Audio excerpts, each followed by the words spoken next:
time you walk into the room, got me feeling crazy. Shot my heart, boom, boom.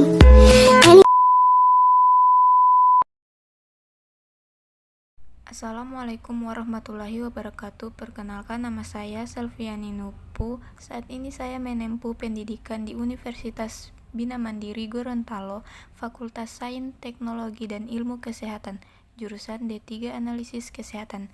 Di sini saya mendapat tugas video kimia analitik, apa itu perbedaan kualitatif dan kuantitatif.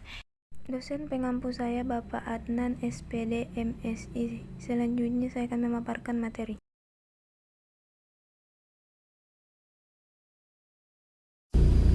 Baik, saya akan membacakan pertanyaannya. 1. Jelaskan dengan kata-kata Anda sendiri apa perbedaan mendasar antara analisis kualitatif dan kuantitatif. Berikan masing-masing satu contoh. Nomor 2. Urutkan dan jelaskan secara singkat 3 tahapan utama dalam pekerjaan kimia analitik. 3. Mengapa tahap praanalitik dianggap sangat krusial dalam menentukan keakuratan hasil akhir? 4. Sebutkan 3 jenis alat pelindung diri APD yang wajib digunakan di laboratorium kimia dan jelaskan fungsinya. Baik, nomor 1. Perbedaan mendasar antara analisis kualitatif dan kuantitatif terletak pada jenis data yang diolah. Analisis kualitatif mengkaji data non-numerik seperti teks dan observasi untuk pemahaman mendalam, sedangkan analisis kuantitatif menggunakan data numerik untuk pengukuran perhitungan dan pengujian statistik guna menarik generalisasi. Analisis kualitatif fokus memahami pengalaman, konsep, dan motivasi secara mendalam, seringkali menjawab pertanyaan mengapa dan bagaimana. Data berbentuk deskriptif, non-numerik, dan tidak dapat diukur dengan angka. Contohnya adalah teks dari wawancara, catatan observasi, atau tanggapan terbuka dalam survei.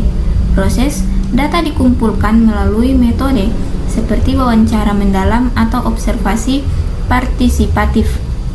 Contoh, meneliti alasan mengapa pelanggan memilih suatu produk melalui wawancara mendalam untuk mendapatkan pemahaman tentang preferensi mereka. Analisis kuantitatif fokus mengukur variabel dan menguji teori atau hipotesis secara numerik, seringkali menjawab pertanyaan apa dan seberapa sering. Data bersifat numerik dan dapat dihitung, diukur, atau dibandingkan. Proses data dikumpulkan melalui instrumen yang terstruktur seperti kuesioner atau eksperimen, lalu dianalisis secara statistik. Contoh, mengukur jumlah penjualan produk dalam periode tertentu, misalnya 10 juta per bulan, untuk melihat tren pertumbuhan. Nomor 2. 3 tahapan utama dalam pekerjaan kimia analitik adalah pengambilan sampel atau sampling, persiapan sampel, dan pengukuran dan interpretasi data. Tahap pertama melibatkan pengumpulan sampel yang mewakili keseluruhan materi, diikuti oleh tahap kedua untuk mengubah sampel ke bentuk yang sesuai untuk analisis terakhir. Tahap ketiga adalah melakukan pengukuran analitik, memproses hasilnya dan menafsirkannya untuk menjawab permasalahan awal. Berikut adalah penjelasan singkat dari masing-masing tahapan. Pengambilan sampel atau sampling, penjelasan. Tahap ini melibatkan pengambilan bagian kecil dari materi yang akan dianalisis tersebut. Sampel yang harus mewakili keseluruhan populasi atau materi tersebut. Tujuan untuk mendapatkan sampel yang representatif agar hasil analisis akurat dan dapat diandalkan untuk keseluruhan materi. Persiapan sampel. Penjelasan, setelah sampel diambil, sampel perlu diolah atau diubah ke dalam bentuk yang sesuai untuk pengukuran. Proses ini bisa meliputi pelarutan, pemisahan komponen, pemurnian, atau penyesuaian kondisi lain sesuai metode analisis yang dipilih. Tujuan memastikan sampel dalam kondisi yang tepat untuk analisis, membuang pengotor, dan menyiapkan analit agar dapat diukur dengan akurat menggunakan instrumen pengukuran dan interpretasi data. Penjelasan ini adalah tahap di mana pengukuran analitik sebenarnya dilakukan menggunakan metode dan instrumen yang telah ditentukan. Data yang dihasilkan kemudian dianalisis secara statistik, dihitung, dan ditafsirkan untuk memberikan informasi yang relevan. Tujuan untuk memperoleh data kuantitatif atau kualitatif tentang komposisi dan struktur materi, serta menafsirkan data tersebut untuk menjawab pertanyaan awal analisis.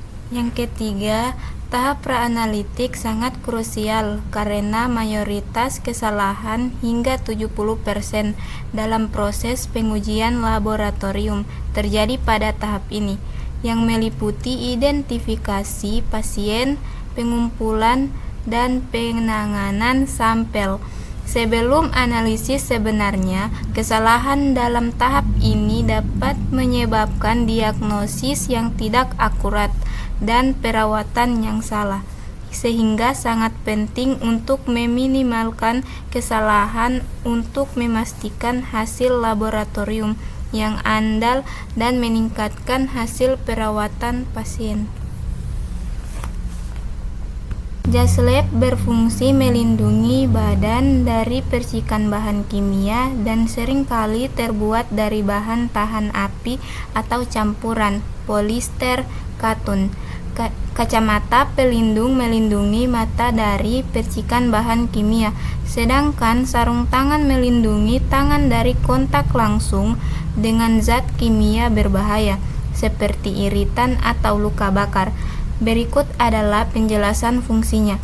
Jas laboratorium lab coat fungsi melindungi tubuh dan pakaian dari percikan bahan kimia yang berbahaya, serta mencegah kontaminasi bahan kimia. Jenis tersedia dalam jenis sekali pakai dan berkali-kali pakai.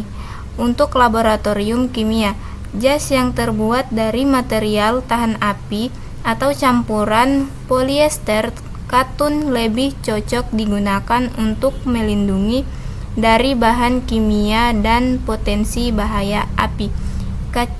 Fungsi melindungi mata dari bahaya percikan bahan kimia, partikel berbahaya atau panas.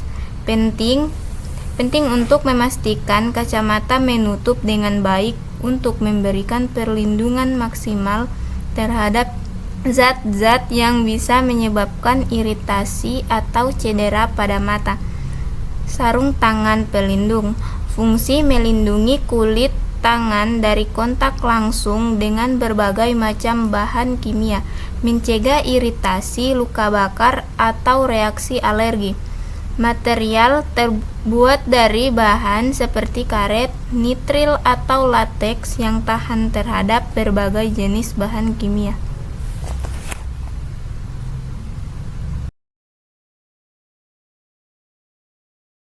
Any other boy would stare, but me, I look away, 'cause you're making me scared.